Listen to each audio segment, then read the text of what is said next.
Brandon Adams, yeah, there we go. Good morning, Dog Nation. I'm Brandon Adams, and this is DawgNation Daily, the daily podcast for Georgia Bulldogs fans. We have such a fun show for you. Fun may very well prove to be the operative word here. Carson Beck has spoken to the Players Lounge about his outlook for the upcoming season, the work that he's doing to make this his best yet in a Georgia uniform. If you are not a Georgia fan, or if you're some of Georgia's competition for college football playoff or national championships and things like that, I believe you're going to find this to be very, very bad news. And we're going to follow up on a conversation we started a little bit yesterday as it relates to the perception that top recruits, such as the five-star quarterback Julian Juju Lewis, has about the UGA offense. We're going to see if we can kind of help that along here coming up. That's going to be good stuff. Conor Riley joins us today there as well. So we are fully loaded and ready to go. And with that in mind, we are so happy to have you with us here as well. It is DawgNation Daily, the daily podcast for Georgia Bulldogs fans. And it begins right now. Presented by DawgNation.com. This is DawgNation Daily, the daily podcast for Georgia Bulldogs fans. Here's your host, Brandon Adams. All right, coming up in a couple of minutes, I have a stat today, and while it may be too strong of a phrase to say it's going to blow your mind, I do believe you'll find it to be very, very interesting. We'll get to that here coming up in a moment, and it actually kind of stands as a follow-up to a topic that we discussed a little bit on yesterday's show. I think you'll really like this here coming up in just a couple of minutes' time. Prior to that, though, let me begin this way. There was a period of time in like early days of the Kirby Smart era where I have to admit I sort of saw what I thought was a little bit of a troubling trend playing out at Georgia, and I have to admit at the time I wasn't quite so sure what it meant. Think about the conclusion of the 2018 season for a moment. This is that time in which Georgia seemed really close to winning a national championship, but just not quite able to break through. And you kept thinking, man, if you could just sort of, hold on to some of this talent, you might have a chance to really put it together in the upcoming year, whatever year that was. But for whatever reason, that just wasn't happening. I remember off the 2018 team, a team that was actually offensively pretty good at Georgia. I think they led, or at least they were near they didn't lead the SEC in scoring, but they were near the top of the SEC in scoring that year. You had some very successful players who had the opportunity to return. I'm thinking about Elijah Holyfield at running back. He had more than 1,000 yards. I'm thinking about receivers that clearly had NFL futures like Riley Ridley, McCole Hardman, who's actually gone on in some ways to sort of star at times in the NFL. You had these receivers like Hardman and Ridley who had kind of NFL draft futures and they might could come back. And yet we were seeing these guys all choose to leave. We were seeing these guys move on to the NFL. And at the time I was wondering, what's this about? How come these guys don't want to come back and be a part of this at Georgia? Defensive guys seem to want to return. Georgia wasn't seemingly at the time losing as many sort of draft-eligible players off the defensive side as they were the offensive side. And in 2019, another example with our buddy Jake Fromm, who had the opportunity to return in 2020, but after the 2019 season, just sort of chose to move on. And rightly or wrongly, the perception you perhaps had on that was, well, gosh, does just Jake just not want to be here anymore? And is this in keeping with what had happened with guys like Hardman and Ridley and Holyfield from the previous year? How come these Georgia offensive players don't want to stay in this offense? And in 2020, and this is admittedly probably an example of our perception being wrong, but you saw Jamie Newman, who is kind of a funny name to even bring up, just given how obscure his time at Georgia ended up being. But you saw Jamie Newman opt out right before the beginning of the year. And once again, your thought was, well, here's this quarterback who transferred here, now doesn't want to play football at all. What is it about Georgia, and what is it about Georgia on offense in particular? Are these guys, just not wanting to be a part of this Georgia offense? And, some of that on my part's probably overstated. And at the time, maybe some of the concern about that wasn't as well-founded as it sort of seemed to be in my mind, but I was kind of thinking about these things. And, somewhere along the way, like say 2021 forward, all of that kind of changed, right? We talked about this at the time, that I thought a very important thing to sort of examine when you looked at Georgia, and some of you will remember me saying this, I thought a very important thing to examine when you looked at Georgia was, how much fun are these guys having? And if it appears they're having fun, they probably are. And I would say somewhere around 2022, all of a sudden playing a part of the Georgia football team started being a whole lot more fun. And the response to that might be, especially if you're kind of more cynically minded, is, Well, of course they were having fun, BA. They were winning national championships. But I would push back on you on that a little bit. Instead of saying they were having fun because they were winning national championships, especially when it comes to the offensive side of the ball, what if I told you there was a chance they were winning national championships because they were having fun? What if I told you it was the inverse of that was actually true, and somehow there was just something that sort of clicked and connected with the Georgia offense? All of a sudden it's putting up prolific stats. All of a sudden it just seemed like it was playing in a rhythm that it perhaps was not in the previous editions of the Kirby Smart era here at Georgia. And all of a sudden, a lot more guys seemingly wanted to be a part of that, and the results sort of spoke for themselves. I would say starting in 2021, not just because it was a national championship year, I would say starting around 2021, things around Georgia football just became a whole lot more fun on the offensive side of the ball, and a lot of the success, including the 2 national championships, was the result of the fun that everybody was having, especially on that side of the ball. So all of that is a backdrop for this. The word fun is a word we've heard come up around Georgia football here this week as well. Carson Beck, the Georgia quarterback, who made the opposite decision of some of the guys I mentioned a little earlier, who when they had a chance to leave UGA as draft-eligible players, they chose to do that. Carson Beck, for this upcoming season, he pretty clearly could have gone to the NFL if he wanted to, and would have probably been, we're led to believe, based on people who know somebody who knows somebody who knows somebody, Beck could have been a pretty attractive draft prospect. But instead, he chose to come back to Georgia. And this week, speaking to the Players Lounge, he gave the reason for why he wanted to do that, and the word that I used several times a moment ago, that is also heavy on Carson Beck's mind right now there as well as he looks to this upcoming season at UGA. From the Players Lounge, I think you'll like this from Carson Beck. Take a listen. I think the biggest thing for me was kind of looking back at the season and realizing like how much fun I had. Like, I hadn't gotten to play in so long, you know, to be able to have the opportunity to go out and play the game I love again. I mean, you never know what's going to happen if you do leave and you do make that decision to go to the draft and do all those things. And when like I said, when I look back at the season, I had so much fun. I was like, God, I mean, what do I have to lose? You know, come back and do it all over again. So.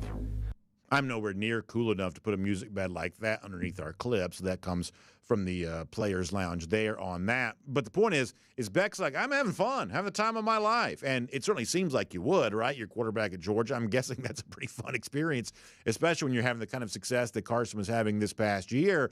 But just given the fact that even for good Georgia teams in the past, on the offensive side of the ball, it didn't always look like these guys were having as much fun as they could possibly have. The fact that fun, I believe, has been such a hallmark of what Georgia football has become the past few years, and Carson Beck himself is using that word right there, I got to tell you, I take that as a pretty good thing. And I think it's good for 2 reasons for Georgia. Reason number 1 is, and a lot of you know this, a lot of you have experienced this in your own life, when you're having fun doing something, you're just a lot more willing to kind of work hard at it. Think about your job. There are some jobs that are really, really hard, but if you like the people that you're working with, you're willing to do the hard work because you enjoy the camaraderie that you form around that. Some of you have been a part of teams yourself, maybe not quarterback in the SEC, but some sort of baseball team or whatever else. And even though you're getting pushed by the coach or you're facing tough competition, whatever else, if you like your teammates, if you like the guys that you're playing with, the experience of playing can be pretty fun. And when you're sort of naturally and genuinely motivated by the fun that you're having, all of a sudden you're willing to put in extra work, and it doesn't really feel like extra work because you just want to be as close to this process as you possibly can. And if you're not a Georgia fan, if you're a rival to Georgia or a competitor to the Dawgs when it comes to the upcoming college football playoff or another national championship or something like that, you probably hate the idea that Beck is having fun and therefore even more motivated for success in this upcoming season. And by the way, in this same interview at the Players Lounge, he talked about that. The fun that he's had makes him want to work even harder for this final year to be as good as he can be at Georgia. Once again, here's Beck. Now this season going into it, knowing that I'm going to be the guy, it's like, how do I, work even harder than I ever have before. And like, how do I still like maintain that hunger even coming off of a season where, I thought that I did well? It's pretty much just like trying to eliminate any type of complacency, and then also finding, that leadership role and building these connections with all these new guys that we have. Because I mean, it's a new team full of new faces. I love it, man. I love it. There's an aspect of Carson Beck that I've really grown to enjoy. I think Carson's a little bit of a different kind of figure than I first perhaps assumed that he was when he came to Georgia. I've grown to really, really like him. And I like everything that he says. And speaking of fun, I think for a lot of us who are fans, it's kind of fun to have what might be this year a little bit more of a quarterback-driven team, a quarterback who kind of has the role of like one of these sort of franchise quarterback types in the NFL, like, Patrick Mahomes in the Super Bowl on Sunday. And I'm not saying that Beck is as good as Mahomes or will be as good as Mahomes. What I'm saying is the same way that Patrick Mahomes makes everything around him better on the Kansas City Chiefs, a guy like Beck, could do some, version of that, for Georgia here this year. I think that's fun for those of us who are fans to think that Georgia has a quarterback like this who is as eager as Beck appears to be for the upcoming season. But there's something else going on here, too, that I think is pretty important there as well. Is Beck at the end of that clip says, hey, listen, I want to be a great leader because we have a lot of new faces on this on this team. There's a lot of new players as a part of this offense. And to a certain extent, that's kind of true, but I think it's fair to point out, sort of compared to previous editions of the Georgia offense, I'm actually not quite so sure how true that is anymore. I mentioned, after the 2018 season, guys who had any chance of being drafted, it seems like they were bolting. They were on their way out the door.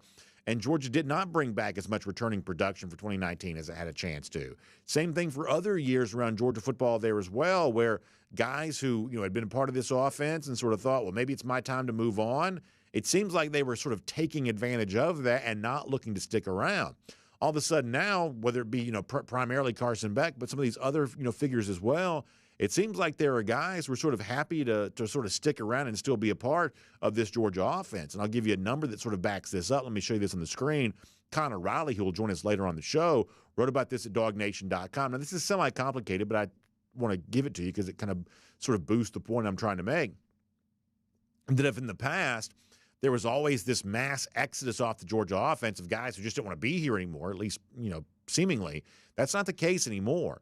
Georgia actually brings back more returning production on offense for the upcoming season than maybe it typically has in the past. Let me read this to you. This is Conor, DawgNation.com, saying that Georgia actually ranks 25th in the country in terms of offensive production returning for the upcoming year. It's also 80th in defensive production. So Georgia's actually bringing back more on offense than it does on defense. And according to Bill Conley, ESPN.com, who's sort of charting all this, Georgia's 47th in the country in total production returning. Not a bad number when you compare that, because according to Conley, you look at Alabama right now, 115th on that list of what it's bringing back from last year. Michigan's 127th. Washington's 130th. They're all outside the top 100 in returning production. Georgia is at Georgia's at 47th nationally. Now, there's a formula that Conley used to sort of explain all this. You can go to DawgNation.com and read more about that, or go to ESPN.com and read that there as well. Conor also writes at DawgNation.com about this particular topic that among SEC teams, Georgia actually ranks 5th in terms of returning production for the upcoming year. The new SEC teams, Texas, they're 25th. Oklahoma, 67th. So Georgia, in comparison to other top programs in terms of what it brings back for the upcoming year, is actually in a pretty favorable spot according to some data crunched by Bill Conley, ESPN.com, and a lot of that's on the offensive side of the ball. So all of that sort of statistical talk, what does that mean? It means right now it sort of seems like guys want to play in this Georgia offense because some of the formula that Conley uses now also accounts for experienced players in other offenses who transfer to UGA, like Trevor Etienne at running back, who we've talked about, like London Humphreys, the receiver at Vanderbilt, who's coming in here, or Colby Young from Miami, or Michael Jackson from USC, and all these players who've gotten some experience somewhere else. It seems like they sort of want to be a part of the Georgia offense there as well, because as Carson Beck says, the word that he chooses to use seems to be a pretty apt one. things are pretty fun around Georgia right now. Not just because they're winning, but because they're also putting up pretty big offensive stats. And the fun that everybody seems to be having is pretty contagious. It worked in 2021. It worked in 2022. It worked for Carson Beck last year. And it seems like there's a whole lot of momentum building for that to work in a very big way in 2024 as well. My name's Brandon Adams, and this is DawgNation Daily, the daily podcast for Georgia Bulldogs fans. We are happy to have you with us, no matter how you get to us. Live on video, we start 1st and 15, DawgNation.com, and on the DawgNation app. 10 a.m. across all platforms after that. Just really appreciate you being here. And we love our friends on the radio app and Sports Radio 960 The Ref. Obviously, podcasts, no matter how you find them, including the world-famous DawgNation.com. I tell you, we are, in fact, going to break out sort of a brand new era in terms of posting the show there at the world-famous DawgNation.com. For those of you who say, well, it hasn't been as consistent as it should be or hasn't posted as early as it should be. Some of you have rightly so complained about that. Well, we've got some great folks like our good friend Kaylee Manziel who's going to help us make sure we get that out to you each and every day, and I certainly appreciate Kaylee on that. Also, while I have a moment, can I just say a quick thank you here? Now, we'll talk more about Royal Caribbean later on and go cruising around the SEC courtesy of Royal Caribbean. I just want to take a quick moment here to say how much I appreciate the recent feedback we've gotten on our DawgNation cruise. It is so much fun and so exciting to see I mentioned the word momentum a little earlier, the idea of Georgia building momentum. It is amazing the momentum we're building right now for our DawgNation cruise coming up in April. You've still got some chance to be a part of that, but I just am blown away by the response that we continue to get on a daily, weekly basis, even though we've talked about this now, for going on several months. Just really, really appreciate that. Obviously, Jessica Slater, boy, she and her team doing such great work to make sure all of our people are taken great care of. So, Jessica, thank you so much for taking care of our audience on a regular basis. And by the way, if you want to reach out and still find out more information about how you can be on the DawgNation cruise, you can check out Jessica Slater. Great website, royaldogs.com. That tells you all about that. You can also email her, jslater@dreamvacations.com, and she's got a phone number, too. We'll give that to you a little bit later on in the program, but you can be a part of our DawgNation cruise. The response to this has just been amazing here thus far. All right, we've got Conor Riley coming up in just a moment. Fun stuff coming up with him, but prior to that, I do want to go around the doghouse here today, and I want to kind of follow up on a topic that we discussed a little bit yesterday. So, big thing off the top of the show, Carson Beck's having fun at Georgia. We say the Georgia offense certainly appears to be more fun. The stats back that up. The results on the field back that up. But if you watched or listened to yesterday's show, you know that perhaps sometimes not everybody feels that way.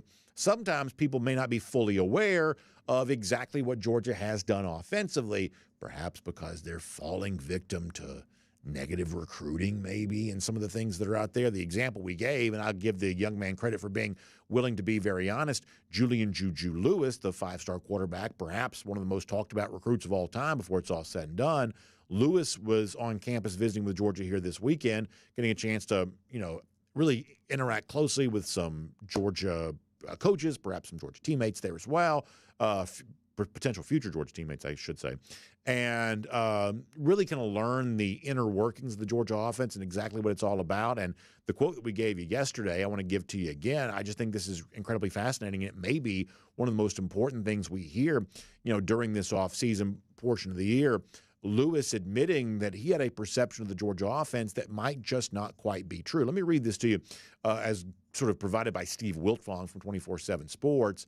The quote here is, about Julian Lewis's visit to Georgia. He says there were a lot of guys here today, and I don't think any of us realized how productive the offense has been for Georgia over the course of the last couple of years.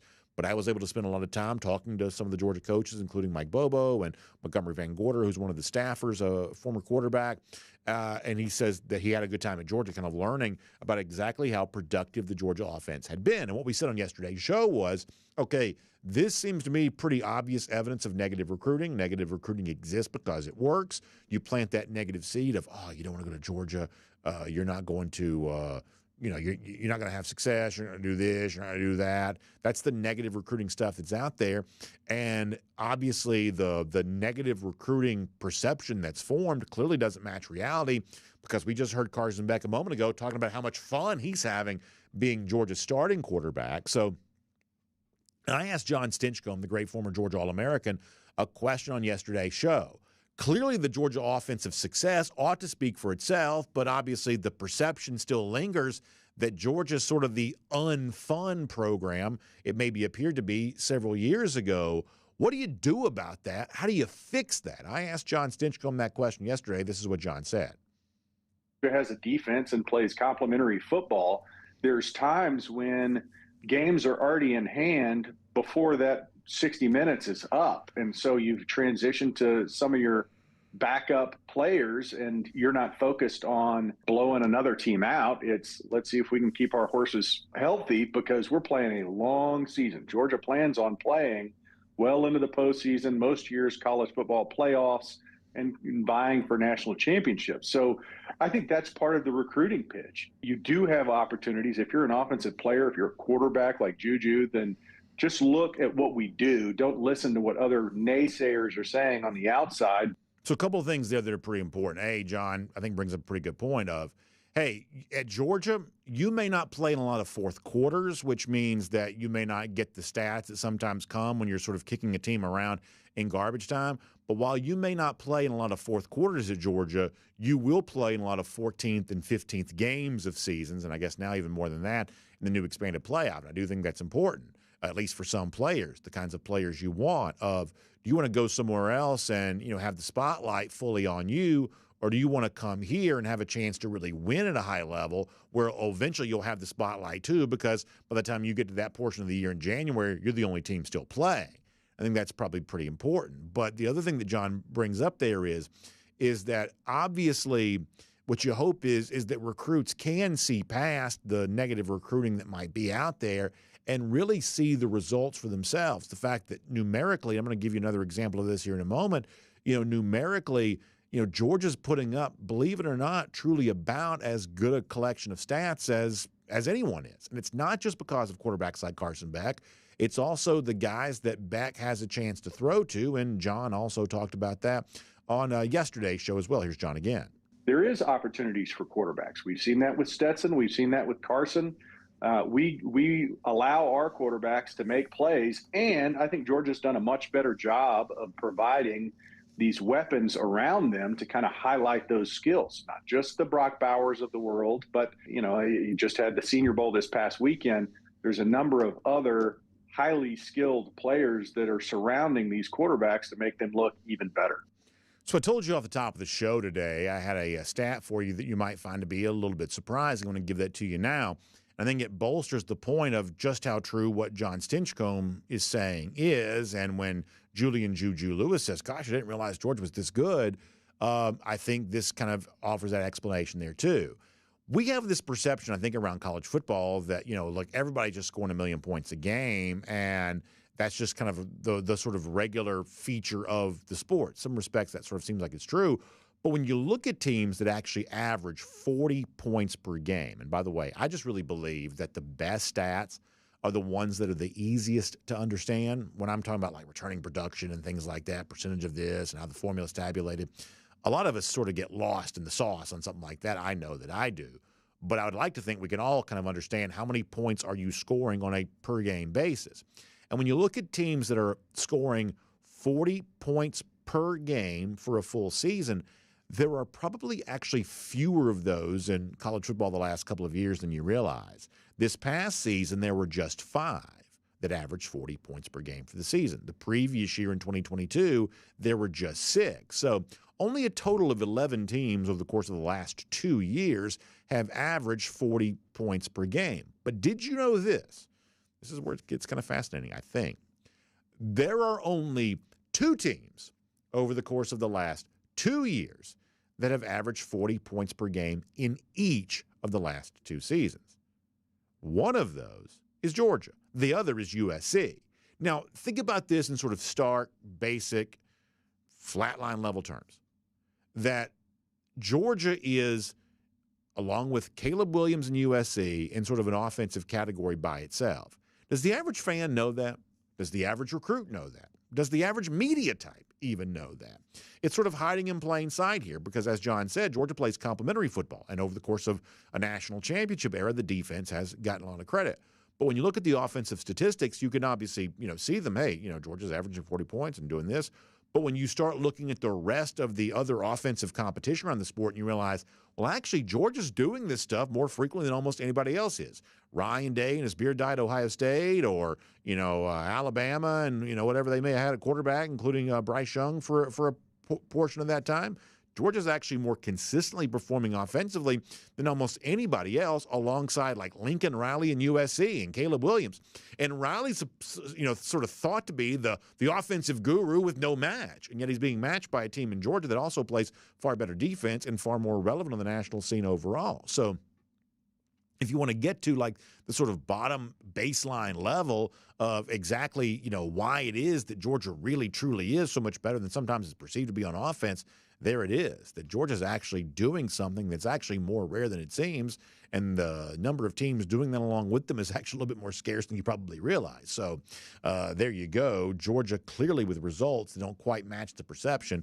Kind of a fascinating thing to consider. We'll talk to Conor Riley about this more coming up in just a moment. Prior to that, though, as we wrap up around the Doghouse, let me also give a shout out to our friends at Mr. Electric here there as well. It's Dog Nation's choice for residential and commercial electric needs. They've been in business for nearly 30 years. And one of the things we love but the companies we recommend around here is that long track record for success. It makes me feel good about the recommendation that I make for them, and I think it gives you some peace of mind there as well. They can do repair work, installations, lighting work. They're very big on electrical safety, which is obviously really important for all of us. They got a team of licensed experts, insured electricians, and they also offer that flat rate price. And we think that kind of cost certainty is a really important thing. So whether you need like 24-hour, kind of at a moment's notice, some sort of emergency call, or just a quote, well, Mr. Electric got you covered. And they've got a $29 service fee that's going to be waived with any repair. So it's a neighborly country. Hopefully it's a neighborly country too, but it's a neighborly company is what I mean to say. And you can find them online, MrElectricAtlanta.com. That's MrElectricAtlanta.com. All right, speaking of electric, that's Conor Riley. He always provides plenty of juice and energy during our conversations, and we are assuming today will be no different there on all of that. So what do you say we keep it going as we welcome in Conor Riley here on DawgNation Daily today? From Athens and across the SEC or wherever the recruiting trail may lead, here's a DawgNation.com insider. We will bring in Conor Riley here on DawgNation Daily here today. And so, Conor, I thought it was really interesting, Julian Juju Lewis going back to his weekend visit to UGA saying, hey, come to find out, you talk to these Georgia coaches, you hang around with some of these Georgia players, you realize this Georgia offense is actually probably better than I thought that it was. To me, that shows you that negative recruiting exists and it probably works, that Georgia's got a track record to sell, and yet the perception dies hard, even though the results sort of showed the perception to perhaps be wrong. So with that in mind, do you believe that Georgia has an offensive perception problem? I do. I think, quarterback is maybe one way to look at that, though. I think with the fact that Stetson Bennett was a Heisman finalist in 2022, and then you see what Carson Beck did this past season, and I think the expectations for Carson going into 2023 or 2024 rather, I think are going to help change that a little bit. I think you look at the wide receiver position at Georgia, I think that certainly is an example of where that perception lies, and how that has maybe impacted the offense a little bit, but not to keep beating that horse. I think even you look at the tight end position, like, I know there are teams out there saying, oh, Georgia only gets the ball to tight ends. They only get the ball to tight ends. No, they get the ball to their best players on offense. And Brock Bowers happened to be not just the best player on offense, but the best player on their team this past season. And so I think, because Kirby's a defensive first coach and because the early success that he had as a head coach, I think was due in large part to his defense. And you can even look at that 2021 team. I think it being so defensively tilted, that only furthered this idea that Georgia's a defensive first program when it was a pretty good offense in 2021. And then in 2022, in my opinion, the offense was outright better than the defense was as a unit that season. So I think you can probably make that case again for the 2023 team. And so going into 2024 with Carson Beck being back and having a chance to put up big numbers next year, if he's able to do that, maybe that finally is the year that maybe it starts to turn a little bit. But the other reality is Kirby Smart wants to be a balanced football team. He doesn't want to be split offense or defense. And so, yes, there is a perception problem. I think it has impacted Georgia in some ways, but overall, I think Kirby sleeps confidently at night knowing that he's able to, for the most part, put together a balanced football team that is good to great for most years on both sides of the ball. Yeah, the stat that I gave before you joined us is you look at the last 2 years, there are only two teams that have averaged 40 points per game in each of the last two seasons. One of them is Caleb Williams, USC, by perception, the best offense in all of college football. The other is Georgia. So you're sort of left to wonder, okay, well, if Georgia did have more first-round quarterbacks in the program or more five-star wide receiver in the program, would they really be scoring many more points than they are right now? Because the truth is, almost no one in this kind of what we think of as sort of the national championship era for Georgia, almost no one is scoring more than Georgia on a more consistent basis. So, once again, it's like the component pieces sort of don't really feel like they should add up to what they add up to at Georgia. And yet, when you compare Georgia to the contemporary programs that's competing alongside, there really isn't anyone that's producing a far higher level of offense than what Georgia is sort of regularly producing now under a couple of different offensive coordinators. Right. You look at that 2022 team, in my mind, they win that Ohio State game because of their offense and because of the plays that group was able to make late. And that 2022 team in particular, I think it was the wealth of talent that they had. I think you look at some of these other programs in recent years, and I think even USC is a great example of this. They're so reliant on Caleb Williams this past year that when he wasn't perfect, USC struggled. And I think, you look at Ohio State and Marvin Harrison, they were very reliant on him, obviously, in 2021. I think Alabama, Bryce Young is obviously fantastic, but they were incredibly reliant, in my mind, on Jamison Williams. And so, Georgia just does not want to be built that way. They want to be built on depth. And I think in some ways you saw that this past season. Brock Bowers goes down. The offense doesn't really miss a beat in big games against Florida and Missouri. Ladd McConkey misses the first half of the season, and Georgia is able to keep going. Now, eventually those injuries, I do think, caught up to Georgia because when you were having both of them sort of hobbled late in the season, that you just run out of guys at a certain point. But it's a Georgia offense that is always built on balance. For as many good running backs as Georgia has put into the pros of late, James Cook had a fantastic season. DeAndre Swift did for the Eagles. Only once in Kirby Smart's time as a head coach of Georgia has he had a season where he hasn't had two running backs have at least 100 carries in a season. That was the 2020 season where it was obviously a short year. So it's an offense that is always built on balance, and I think that's maybe where it runs counter to the Ohio States, the USCs, Oklahoma when Lincoln Riley was there, of the world. Those programs were geared towards getting maybe one or two guys really, really big numbers. Whereas Georgia, it's always going to be, we're going to try and spread this around as much as possible. I want to talk about Carson Beck here for a moment. I know you wrote about Carson here today. We played some of the clips from his Players Lounge conversation with Aaron Murray here a little earlier there as well. Connor, I really like Carson. Now, I'm obviously a Georgia fan, so you'd assume I'm going to like the starting quarterback no matter who it is. But I've just really grown to like Carson. And for all we just talked about what the perception of Georgia is, while ultimately I just want to see Georgia win games, I'm kind of excited about this version of Georgia in 2024, the chance to be a little bit of a quarterback-led team, a little bit of a different look for UGA. I just think that I like the things that Carson says. I think his mindset, if we assume that what's on the inside matches the words that he's using, then mentally, spiritually, he seems to be in a really good place. I'm really, really looking forward to seeing what Carson does the upcoming season. And it's only a couple of minutes worth of stuff that, we've kind of gotten from him here this week. But, boy, I thought it was pretty revealing in some respects. Yeah, Carson is a different type of person than I think Georgia has traditionally had a quarterback. Even, Stetson Bennett, obviously, JT Daniels, Jake Fromm. I think JT and Jake Fromm sort of fit a similar sort of archetype, traditional quarterback sort of thing. Carson's not that guy. Carson is a different prospect. I think you've seen that in him and his development. A lot of quarterbacks wouldn't wait around 4 years to get a chance to start. A lot of guys, when they get beat out by a former walk-on in Stetson Bennett for the starting job in 2021, a lot of guys probably would have packed it in at that point. And I think those past scars have helped develop Carson into who he is now and who Georgia, I think, ultimately needs him to be going into the 2024 season. I think one of the maybe underlooked things, and obviously there's a lot of national media hype around Georgia and what they want to see and whatnot. This time a year ago, Carson was battling to be the starting quarterback. And yes, he was the favorite and ultimately wins that job.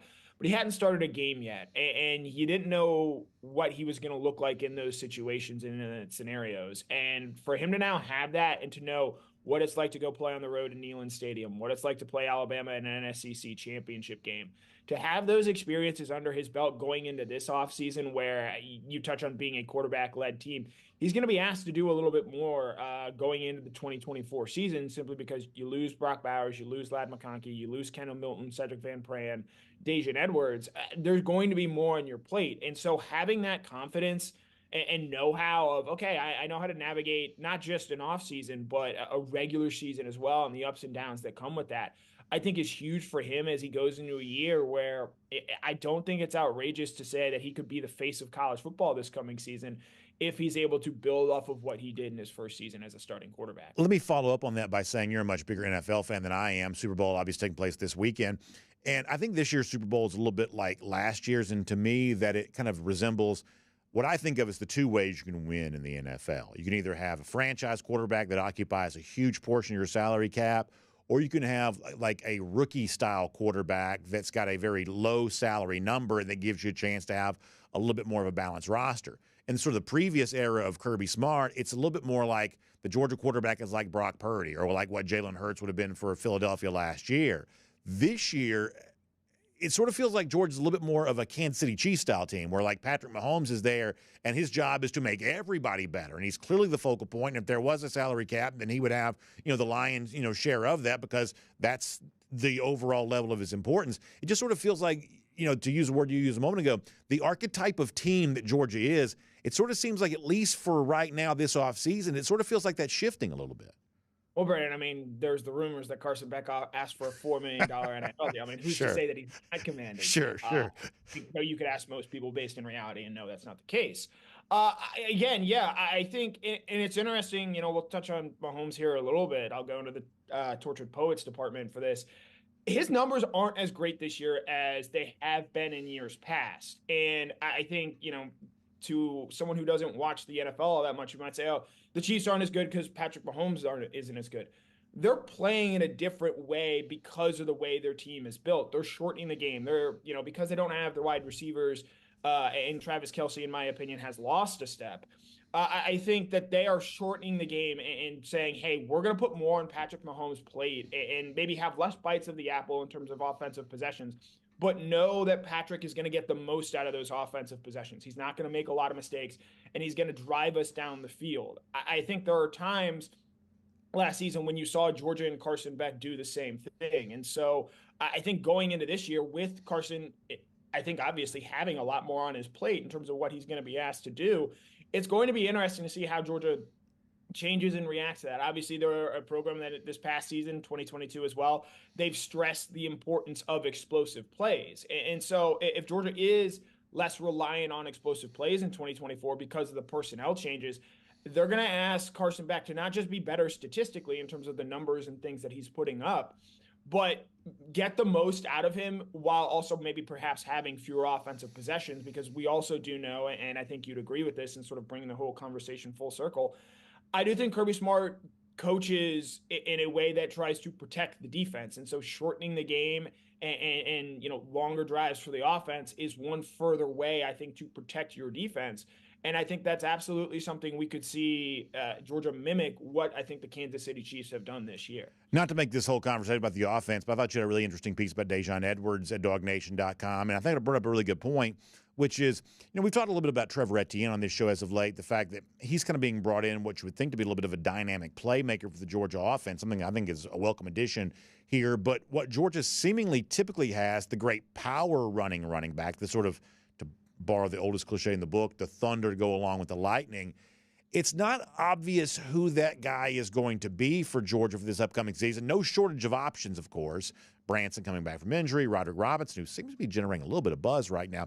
I mean, and I know you wrote about this, there's no shortage of options there, but that guy who can provide the sort of power style to go along with, for Etienne, what might be a really pretty impressive finesse style, that is a pretty important question to be answered for Georgia starting this spring and then moving towards the fall, right? Yeah, I think Trevor Etienne, much like the Los Angeles Kings in 1993 NHL, are more of a finesse team. Very good.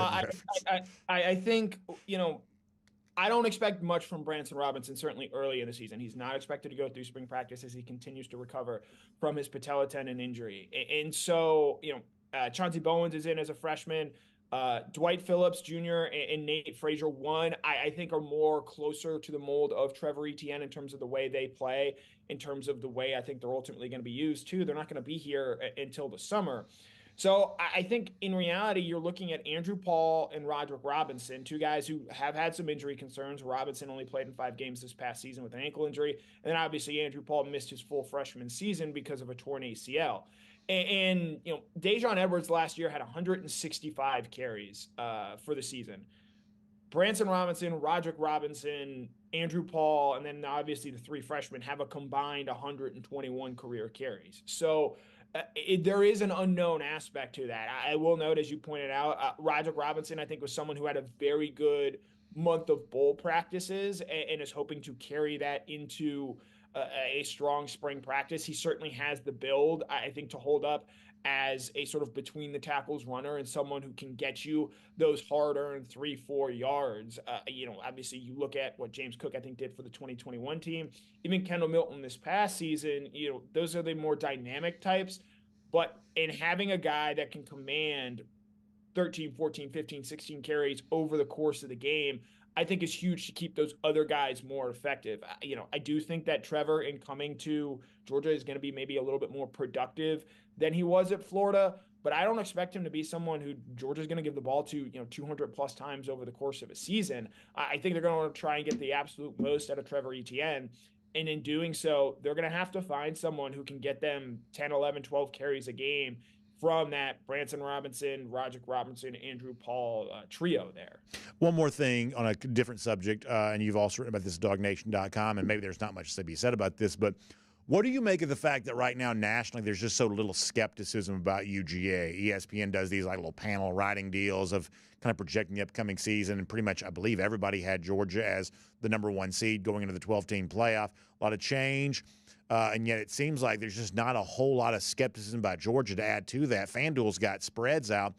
Georgia's a 1.5 favorite at Texas, 3.5-point favorite at Alabama, 3.5-point favorite at Ole Miss, 2-touchdown favorite against Clemson. For all the talk of, toughest schedule Georgia's ever played, they're actually still a point spread favorite in all of these neutral road, game type atmospheres here. Not a lot of doubters of UGA here at the moment. Does that do anything for you one way or another? Yeah, ESPN can't beat up on Georgia's schedule like maybe they perhaps have in the past. And so I guess they just fall to fawning over what this team could be. Obviously, I think as we get closer and we go through the offseason, people will be able to find nits to pick and sort of see what they want to see with this Georgia team. But I think, from the national media types who view this team through the, 10,000-foot lens, when you have, I think, the track record that Georgia does and the fact that they are bringing back their starting quarterback, whereas you look at a team like Ohio State that is not,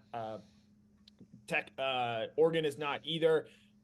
Texas is obviously up there as well, that they have some key guys to replace both on the defensive line and wide receiver position. And as we have, I think, seen in recent years, and I don't know how much national media people are actually tuned into this, I think those are the 2 positions where if you have key snaps and key players to replace, it's a little bit tougher to turn over than perhaps, say, a running back or a linebacker in that sense.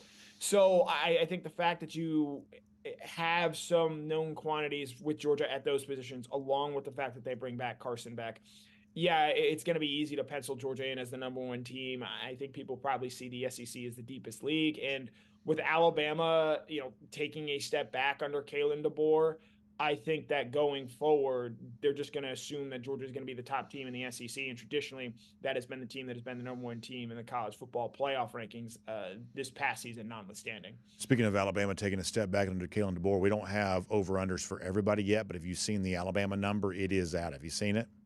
I have seen it. I watch your program, BA. I'm a little disappointed that you didn't think I would see this. It is 9.5. 9.5. Lowest it's been in quite some time. It's going to be a fascinating year, Connor. I'm so excited about it, both in terms of what I think that Georgia's able to do, but also I just think we need a breath of fresh air in the sport. I think a 12-team playoff and, tougher schedules for the better teams in the SEC and the Big Ten. I think that, kind of provides that. This is going to be a really fun year, I believe. We've got a lot of good. Now, there's some awful junk going on we got to talk about too, but the actual stuff between the white lines, I believe, is probably better than it's ever been. This is an incredibly resilient sport, no matter how much idiots outside the bounds try to mess it up. College football on the field is still about as good as it gets in my mind. So you're telling me that you're not excited to talk about unionization efforts and what it might mean for the sport moving forward? Yeah, I'm shocked to hear that. Hey, I did not get into this business to discuss stuff related to the National Labor Relations Board. That just sort of sounds like something that I don't really want to necessarily do, but unfortunately, these days and ages, we're sort of forced to do that more than ever before. But Conor, I do like talking the football with you, and I appreciate your time to allow us to do that. We'll look forward to reading a whole lot more from you there at DawgNation.com, and obviously having you back here on the show again there as well. You got a Super Bowl pick before we say goodbye to you? I'm gonna be the worst person you know. I'm gonna put money on the Chiefs to win and root for the 49ers. That way I have a classic emotional hedge, and either the team that I want to win wins or I win money. So number still 2. Is it still sitting at 2? I saw it at 2.5 yesterday. Okay. So, I mean, I'm going to bet the Chiefs money line. Actually, if you think the Chiefs are going to win, I think the maybe smarter play in terms of odds would be to bet Patrick Mahomes to win the MVP at plus 130, because if the Chiefs win, he's the obvious favorite there, and you just get better numbers at that. Whereas I believe Chiefs money line right now is like minus 120. Yeah, if Kelsey scores, just given the attention that he's getting, which, by the way, he has in these playoffs, been scoring touchdowns. If he scores, is there an emotional push to make him the MVP? Just given the fact that the Chiefs are not scoring a ton of points right now, and so one touchdown could be a big deal. I'm guessing you get a pretty good plus number on Kelsey as the MVP. Is that worth a flyer? I think that is as well, especially as you point out. If they were handing out an MVP of the AFC Championship game, it would probably have gone to Travis Kelce. And so I think 3 touchdowns in the last 2 games. Obviously, Taylor Swift is going to be there. Now, that obviously doesn't influence things, but I think that is certainly something to watch. And if you want really good odds, that might perhaps be the way to go about it. Fun to think about. Conor, good stuff. Well, I'll look forward to talking to you soon. As always, it was a pleasure. Let's take a look around the rest of the league. This is SEC Through. So let me just say this really quick, and I know that there's a little bit of everything sort of creates sort of an online divide. Everybody likes to argue on the internet. I totally get that. We kind of participate in that kind of stuff around here too, I guess. But there's this issue of backlash to Taylor Swift and her presence at the Super Bowl, and then there's the backlash to the backlash of, why aren't people complaining about this? I'm not really a participant in either side of that discussion for the most part. I just don't really do a lot of celebrity culture type stuff. I'm just not that into it. I will tell you this though. This is one of the most amazing phenomena, and maybe the most amazing phenomenon I've ever seen, at least from one respect. My daughter is 8 years old. When I tell you that my daughter historically has not cared anything, and I mean anything, about football. Some of y'all would be so mad at her if you knew the games that she's been lucky enough to attend that she could have cared less about, that she curled up in her seat, slept through the 4th quarter of the Peach Bowl win against Ohio State, or the game in Charlotte against Clemson, the Orange Bowl against Michigan. She's been to this incredible collection of games, and they mean nothing to her. They are so meaningless. And yet my 8-year-old daughter, she knows so much about the Kansas City Chiefs right now. I mean, I'm being just straight serious. It is amazing what she knows about the Chiefs and what she knows about the Super Bowl. And, she's giving me hot takes about, the Chiefs are going to win and all this. It's just amazing. So whether it's a good thing, bad thing, you like Taylor Swift, you don't, I honestly really don't care either way. But it is amazing the transformation this has, caused in terms of a young, very, very young girl like this who could care less about football. Even the football games she's attended, she could care less about. And she is all into this Super Bowl. So something's going on there. Pretty fascinating stuff. And she look ahead to Chiefs and Niners coming up from Vegas on Sunday. Time now for Cruise Around the SEC, courtesy of Royal Caribbean. By the way, speaking of Vegas, one of the things I love about Royal Caribbean right now, you've heard me talk about Hideaway Beach. This is the brand new add-on new section of Perfect Day Coco Cay. Perfect Day Coco Cay is the private island oasis exclusively for those on a Royal Caribbean cruise vacation. And the newest part of Perfect Day Coco Cay is Hideaway Beach, which is kind of an adults-only type thing, not like sort of think about Vegas-style pool party. That's kind of one of the vibes you get. You also have the chance to rent the cabanas, and you have your own, sort of special spot there on the beach. It's really, really nice. It's really, really fun. I think it's a wonderful new part in addition to Perfect Day CocoCay. I think it's fantastic. And it's just one of the things I can't wait for people to experience as part of our Dog Nation cruise coming up in April. Now, if you're watching on video, you're seeing some of the newest video of Icon of the Seas. I got to tell you, I am still thinking and reflecting back fondly on my trip on Icon of the Seas. What was it now, a few days ago? And people continue to come up to me, BA, I heard you on Icon. Tell me about that.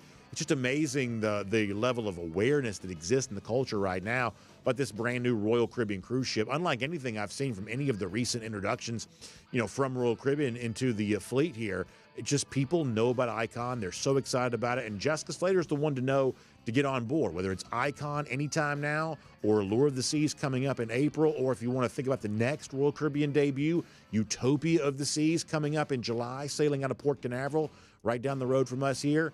Jessica's the one to know about all of that. You can give her a call, 770-718-9147. That's 770-718-9147. You can also email her, jslaterdreamvacations.com. Get booked up on Icon. Be a part of the Dog Nation cruise. That's April, leaving out of Port Canaveral, going to Nassau in the Bahamas, going to Perfect Day CocoCay. We've had some conversations around here as of late about some of the fun specialty-themed Dog Nation events we're going to be doing for this. Y'all, it's going to be an amazing time. Cannot wait for that. Now, let's transition to cruising around the SEC, courtesy of Royal Caribbean. What is probably not going to be an amazing time is National Signing Day. Did y'all know that National Signing Day is tomorrow? Old school National Signing Day. It's essentially now in December. But there was a time, and it was as recently as the class of 2017, we still only had the one signing day, and it was on this sort of first Wednesday in February? But right here in early February. Well, that ain't true anymore. Obviously, most of this gets done now in December, which means tomorrow's like just another Wednesday. Now, there's a guy who's out there. His name's Terry Bussey. He's a current Texas A&M commit. He's a five-star athlete from, is it Timpson, Texas? I say it, Timpson, Texas.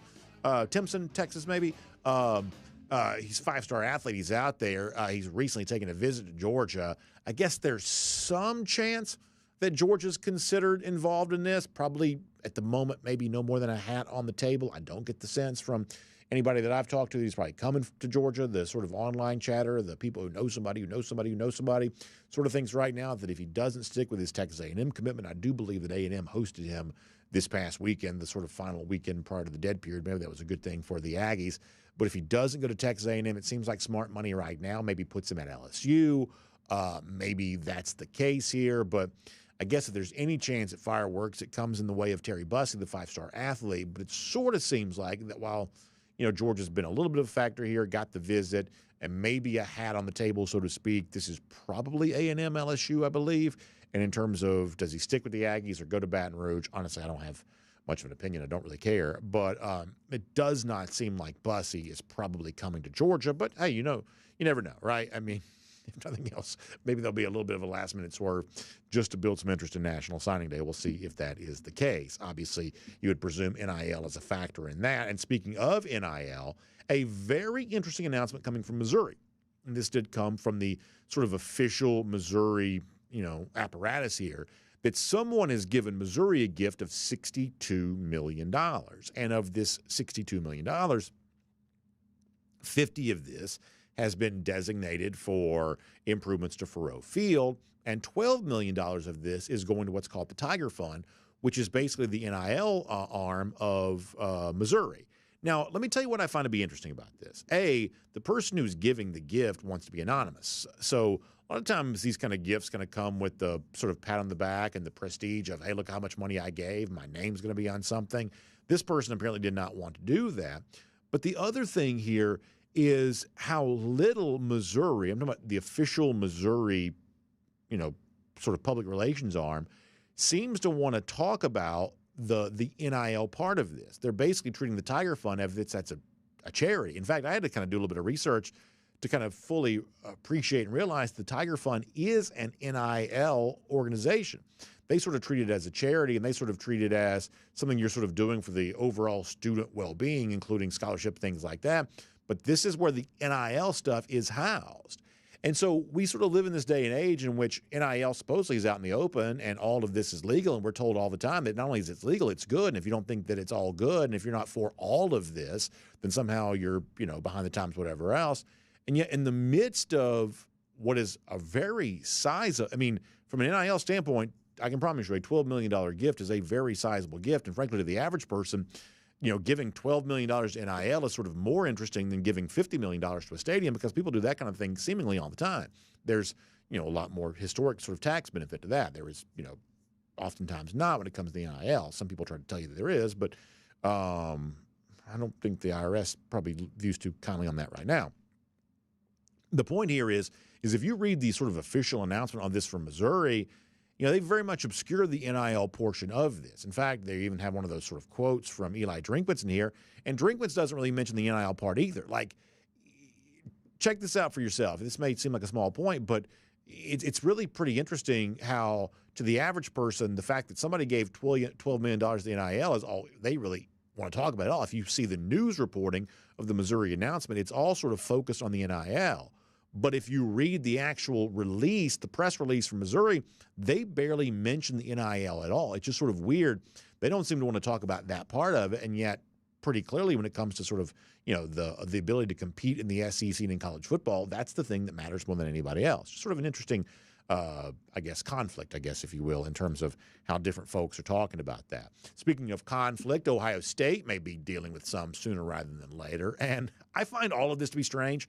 I've told you before that for all of the seeming positive momentum that Ohio State has had with some aspects of its offseason thus far, one of the weirdest things is the fact that Ryan Day, now you can say what you want to about Ryan Day, kind of gets a little too, tight and nervous near the ends of games, pours sort of, oil slick black, hair dye on his beard and head. You can say what you want to about Day, but one thing you cannot say, though, is that Day's a pretty sharp offensive mind. I mean, even someone like me who is open in my, less than what you'd call, like for Ryan Day, even I'd say, hey, pretty sharp play caller. This is a guy who has sort of a history of being a pretty, sharp offensive mind. We thought it was weird they were bringing in Bill O'Brien to begin with. Brian was recently hired there as offensive coordinator for some reason, some form, some fashion. This is a guy who had, Jahmyr Gibbs and Bryce Young and all these guys at Alabama, could not win a national championship with them. And now he's, in fact, the stat that some people cite is, he was offensive coordinator for Bill Belichick and the Patriots. They didn't win a Super Bowl. He was offensive coordinator for Nick Saban in Alabama. They couldn't win a national championship. That, he's sort of the guy that sort of drags down these seemingly all-time great coaches, and now Ohio State wants to hire him.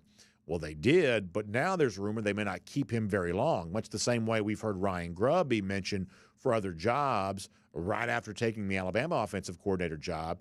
You've got Bill O'Brien right now being mentioned as a candidate to become Boston College head coach. And by the way, Dennis Dodd made people so mad. Do y'all know who Dennis Dodd is? CBS sports reporter. So Dodd was reporting about the O'Brien thing, saying the reason why you want to take the Boston College job is he doesn't want to compete against Michigan, which is, I don't know if that's true or not. I just think it's really funny because Ohio State fans were so mad about that. But the point is, here's a guy that I'm not even sure why Ohio State wanted to hire him in the first place because, I don't know that his reputation is quite what it once was. They do hire him, and now they're wondering if they're going to be able to keep him because he might go be Boston College head coach, a job that became available because the guy they did have as head coach went to the NFL to be a coordinator. Like, all of this is sort of seemingly hard to follow. Speaking of being hard to follow, last story for you, and Connor briefly mentioned this a moment ago. So yesterday we got a ruling from the National Labor Relations Board, which is not sports content. I totally get this, but we do have to at least mention this. And they ruled yesterday that the Dartmouth, that's an Ivy League school, men's basketball team should be classified as employees, and so therefore they're able to unionize. This is probably the dumbest thing I've ever heard. Because this isn't the first time the National Labor Relations Board has ruled this way. Believe it or not, a decade ago, 10 years ago, they ruled that the Northwestern football team was also employees, and they could unionize there as well. And ultimately, they didn't stand up on appeal, which is more into like the sort of legalese than I want to get into. Just shouldn't really hold up. But now what people are saying is, okay, well, they tried this before, it didn't work, this NLRB government agency, but the climate around college athletics is different than it used to be. We don't doubt that's true. the climate around college athletics is different than it used to, so maybe now this has a chance of standing up. The one question I have about Dartmouth is, well, if they're employees, what revenue are they going to be paid with? The Ivy League doesn't generate any revenue. Dartmouth basketball, which has a losing record, that definitely doesn't generate any revenue. So if they're employees, shouldn't they all be fired? And we're not against, athletes making money, off the, the revenue they generate. We just believe that a lot of college athletics actually doesn't generate the revenue that people sort of assume that it does, including Dartmouth basketball here. So too difficult to sort of say where all of this is going here right now, but it's another chapter in the ongoing war against the current college sports model. And to sort of repeat myself one more time is, I don't care how much any athlete gets paid. In fact, I wouldn't mind if they all made $1 million.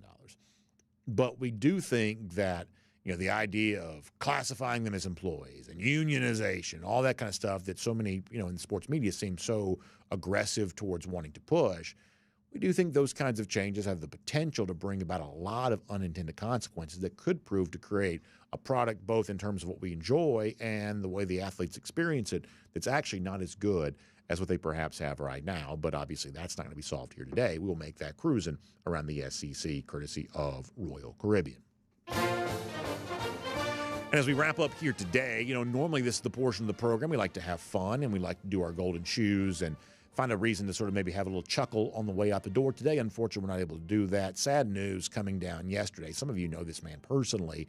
I saw this from Zach Klein on X. I'll show it to you on the screen. The man who's lately been known as Big Dog Woods, Trent Woods, carrying on a tradition started by his father, according to Zach Klein, suddenly passed away yesterday at the age of 45, which is just so young. This is so sad. Zach saying that he was crushed just to pass this along. We're certainly crushed to receive the news there as well. Zach encouraging us to keep the family in our prayers. Sincerely, we will. Had a chance to know this family a little bit. Mr. Woods was a part of a DawgNation event we did many years ago before he passed, and now to find out that Trent has passed away at the age of 45. Some of you, as I said, know him personally. Incredibly, incredibly sad. We do send on prayers here and just encourage all of you to hold your loved ones tight. No day is guaranteed to us. Obviously, the Woods family, a very, very sad thing here. So a part of our DawgNation community there as well. So certainly condolences. Incredibly sad news there. We'll do the awkward transition and also give you a little bit of a Gator Hater update on the way out the door there as well. 1,186 days since Florida's beaten Georgia. We enjoy that, but obviously not enjoying the sad news there of a member of the Georgia fan base, certainly gone too soon. Y'all have a great day. We'll see you tomorrow. DawgNation Daily, presented by our great collection of sponsors. And we'll talk to you then, everybody. And on video, time now for the R.S. Andrews Cool Down. R.S. Andrews, the one you turn to for your air conditioning, heating, plumbing, electric needs. They show up on time. They do the work that's promised for the price that's promised. That is what R.S. Andrews is all about. So I told you yesterday we are going to keep it short with comments here today. So we are going to do that here right now. We'll kind of take one trip around this, but we also went to like 15 till yesterday. So we made certainly very good use of your time yesterday, hopefully, or at least we gave you a robust amount of our time, maybe better said. So we'll do that. We'll dive into your comments here and see what is on your mind for today. I'm going to start on YouTube today and see what's going on over there. Let's see how the YouTube folks are doing on YouTube. Lance D. also going back to what we were talking about with Trent there earlier. 45 is way too young. Yeah, you better believe that it is. He says, reminder to get yourself checked out thoroughly. Things sneak up without warning.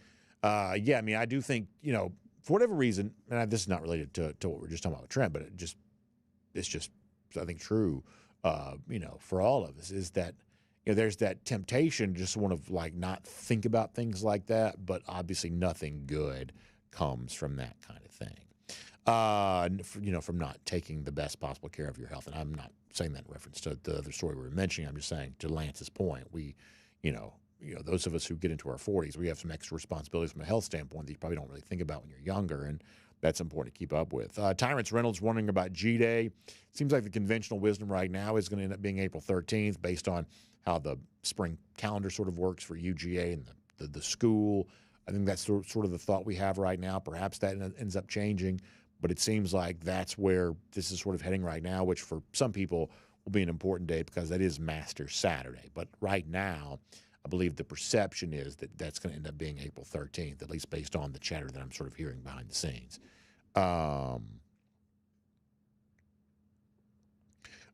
Let's see what else. Also, somebody else mentioned another sad story, Spencer Clark, Toby Keith. Yeah, Toby Keith had cancer for a while. I believe it's stomach cancer. And I was actually listening to some Toby Keith, coming into the studio here today. Jonathan Aaron says the Red Solo Cup in honor of Toby Keith, which was kind of one of his, sort of famous, kind of symbols that he was sort of famous for. You'd see him going around, like we just had the Pebble Beach Pro-Am last week. Toby played in that a lot. He'd always be carrying the Red Solo Cup around there on that. Of course, Georgia fans have been famous for holding those Red Solo Cups for a long time, too. But incredibly sad. And, you think about the fun nature of the Toby Keith music. And, boy, you talk about, just horrible juxtaposition of that. The idea of cancer and, I think he's 62. That's just way too young as well. My gosh.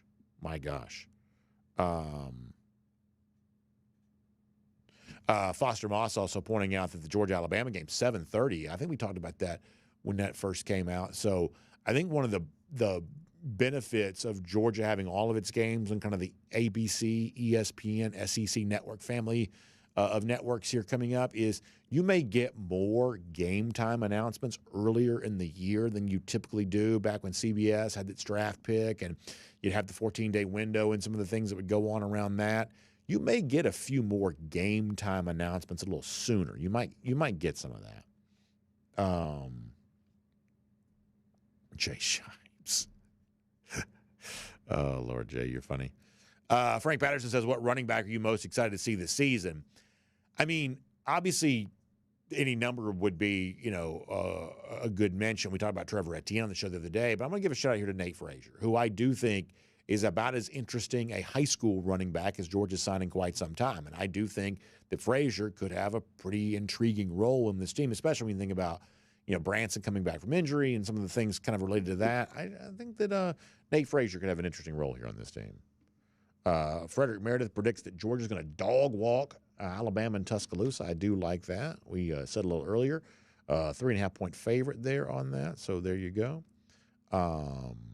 Stick D is also giving us a reference to one of the Toby Keith lyrics. Not as good as I once was, but I'm as good once as I ever was. I do enjoy that song. I do. Toby Keith is also the example of something that I think is probably pretty important in just sort of entertainment in general. There came a time when, you want to go back to, say, I guess, early 2000s. Like, Toby Keith's music's on the radio all the time. But at a certain point, Toby Keith sort of fell out of favor with, the cultural gatekeepers. And at that point in time, he was kind of non-existent on the radio for the most part. And yet, still, massive fan base, lucrative career. Toby Keith, wasn't always kind of like the sort of corporate idea of what cool was, but there were, plenty of people who, formed great relationships around his music. I think that's a pretty important thing. Let's see what else.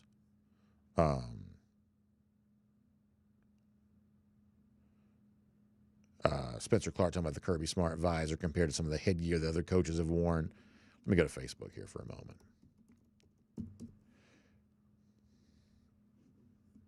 On Facebook, and then we're going to wrap up here today in about 5 minutes and try to give you maybe a little bit longer in the way of commentary tomorrow. On the Facebook here,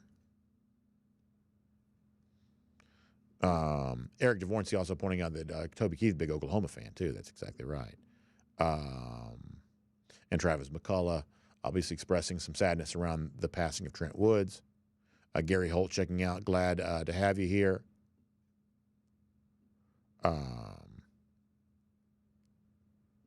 Let's see what else is going on in here. Oh, yeah. James Crump and Eric DeVorncy talking about the pickleball stuff that was on TV. Did y'all see this? Oh, you had what?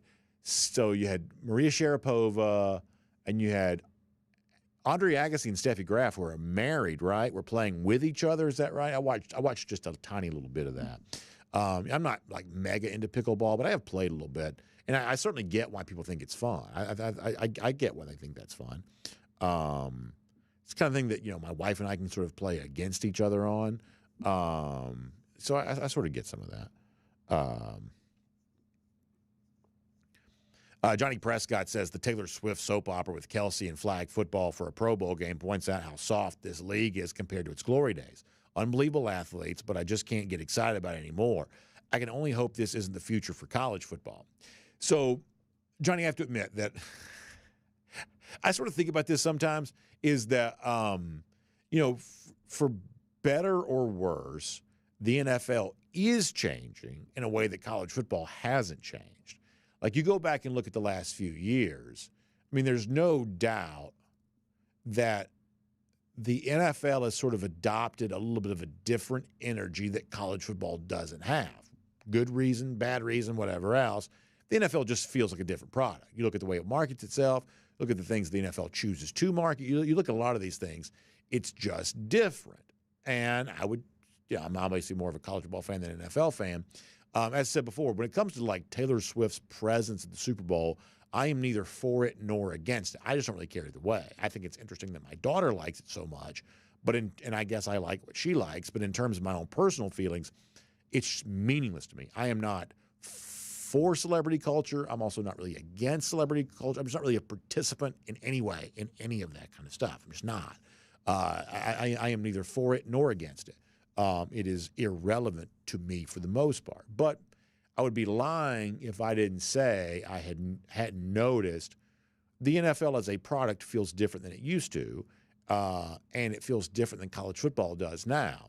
And the more – see, there's certain things that I want to say that I always feel at liberty to say. But the more you bring in new voices, new – layers of leadership, union leadership, for instance, and you bring in some of this new stuff to college football, the more I wonder if the tone around college football is going to start to resemble the tone around the NFL a little bit more, because as it becomes more professionalized, it just gets more corporate. Part of the reason why college football still feels like college football is because it's not very corporate. Corporate is centralized. That's what corporate really is. College football is decentralized, and some people don't really like that. Some people are just like really into the idea of like central planning, and they wish that college football was more centralized. But as I've told you before, if college football was more centralized, it would make the sport easier to control. So when like chaos is afoot, things seem more chaotic. But when but the absence of sort of like the centralization of college football also makes it more difficult to control, which I think sometimes works to the sport's benefit. Let me leave that at that. Let's see what else. Ken Holcomb says that he hears that Royal Caribbean's building a cruise ship that's a floating football stadium in BA's honor. I feel like we could get there, right? I mean, we saw basketball played on an aircraft carrier. Is it that much of a stretch to say you'd play football on a cruise ship? I don't think that's too much of a stretch. Johnny Prescott agrees with the idea of the corporate influence over the NFL compared to college football. Yeah, I mean, you can say college football is a business. It clearly is. But college football does not function like a corporation. And I think there's a really big difference there. The NFL is very, very corporate. And I just think the NFL functions essentially like any other corporation does. Watch the way other corporations behave, the things they do. The NFL basically does all those things. College football does not behave that way. But the more you centralize the control, the more, you bring in non-football voices in a leadership role, pretty soon college football would have the potential anyway of feeling like any other corporation. In a roundabout way, sometimes I wonder if that's what some people actually want. But we'll see. One of these days, maybe I'll tell you what I really think about some of this stuff. But that day is not today. All right, let me go to DawgNation.com.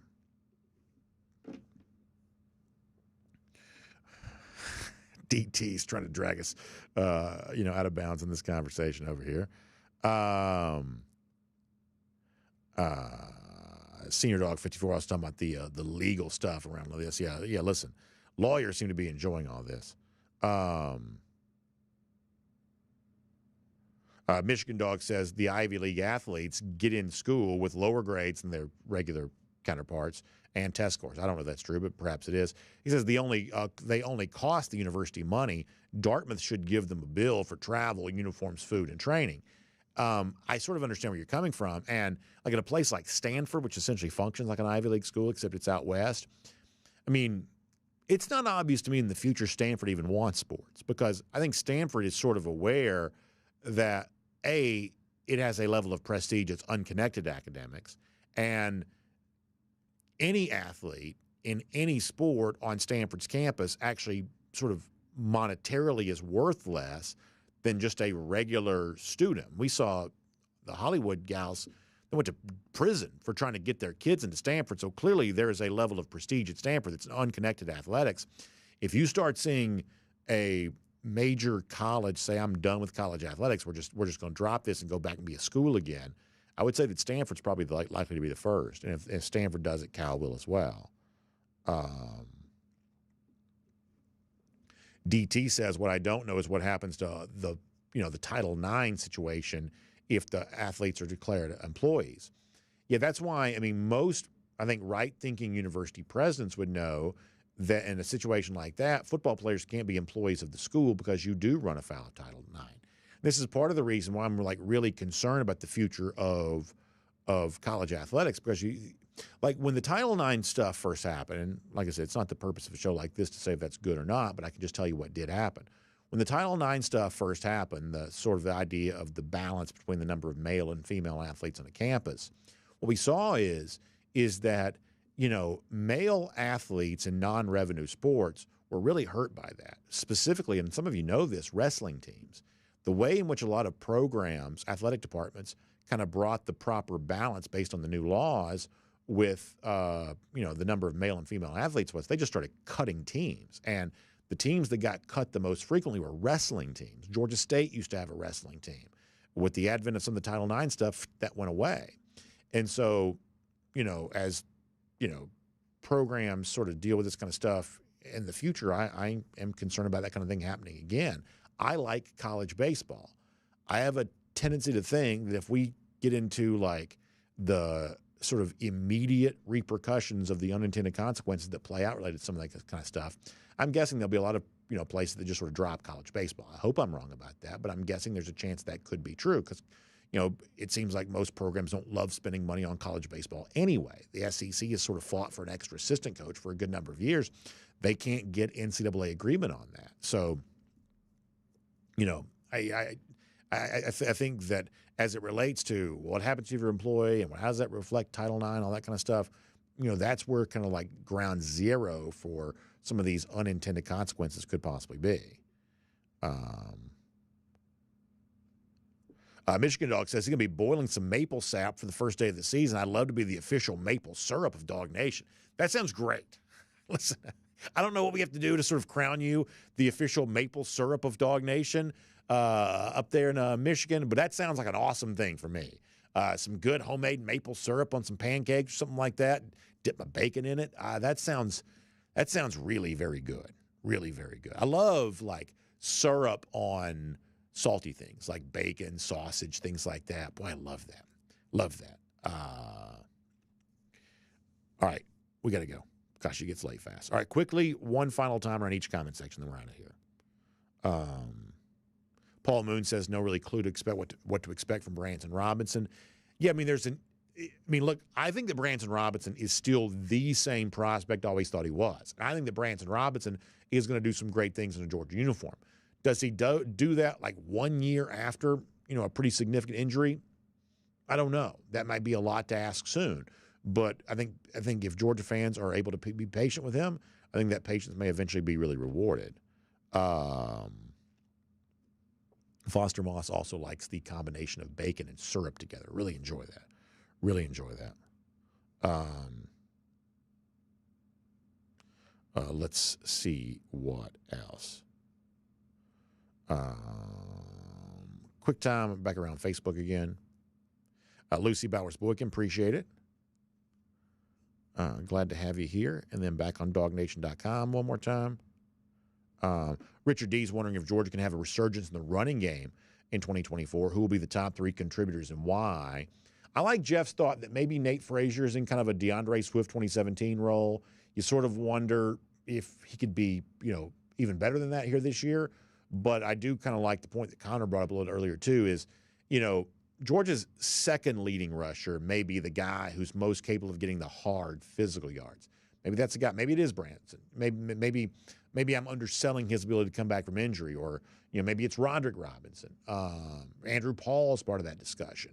So it's like you got Frazier, you got the physical runner, whoever that proves to be, and I would say assuming he's fully healthy, you got Trevor Etienne there as well. And I think that's where a lot of this is going. So fun stuff. We'll see. DT says Dwight Phillips, who I'm excited to see.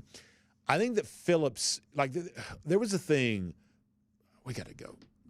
I may do this in the regular show at some point. 24/7 Sports put out their list of the 15 fastest players in college football. There wasn't a Georgia player on the list. Maybe Arian Smith should have been on the list, but I was just sort of thinking that Georgia doesn't really have a reputation as necessarily the team speed, especially on the offensive side. Dwight Phillips is a guy who can be that, but certainly not right away is that going to be as a traditional running back, and it may never really be as a truly traditional running back. Kirby's kind of talked about that. So this is an example of one of those guys that Georgia could be very creative about how they chose to use him. And if you want to get the best of Phillips, you probably do have to be, pretty creative about that. But that could be where some of that's heading of, and I can tell you from, coaches that were going to, face Phillips at Pebblebrook. I mean, he'd make you have some sleepless nights, especially as a kick returner, because he's just so fast. But can that really be a traditional running back for you, especially early in his Georgia career? I think that probably remains to be seen, but an interesting name, and I'm certainly a guy that I'm expecting we'll be talking about quite some time in the future. All right, for now, let's get ready to go. It's our R.S. Andrews Cool Down. Find them online, rsandrews.com. Air conditioning, heating, plumbing, and electric needs. I say this a lot, but when it comes to these sort of emergency plumbing type things, water heater goes out, something like that, what I love about R.S. Andrews is the size of the organization, their dedication to service. They can be in place where it's almost like an immediate response for you on that, replacing that water heater for you in the same day if need be. That's what they do for folks and have been doing for a long time. I love Dari, love the team at R.S. Andrews. They are my folks. So make sure you find them online at rsandrews.com. You'll have a great day back here tomorrow. DawgNation Daily. We'll look forward to talking to you then.